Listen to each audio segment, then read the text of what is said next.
النهاردة عندكم امتحان يا أولاد، عايزكم تركزوا. يا ريتك انت اللي بتدرس لنا يا أستاذ عصام. مش مهم مين دلوقتي المدرس، المهم إن لازم تركزوا وتحلوا كويس. أنا في موضوع شاغلني يا أستاذ عصام ومش لاقي له إجابة. موضوع إيه يا يحيى؟ إزاي الدكتور عجيب قدر يدخل ورايا الزمن اللي كنت فيه؟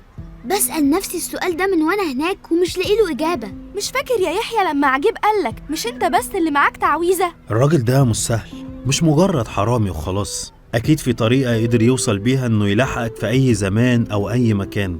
دكتور عجيب عايز يتحكم في المستقبل بإنه يرجع للماضي ويغير فيه، واللي يفكر بالشكل ده ممكن يعمل أي حاجة عشان يحقق هدفه ده. المرة دي لو كان نجح إنه يحتفظ بالبرديات ما كنتش هسامح نفسي أبداً. انت لازم تاخد بالك كويس قوي يا يحيى. أنا مش هستنى اللي حصل ده يحصل تاني، عشان كده أنا اللي هروح له وهعرف الحقيقة.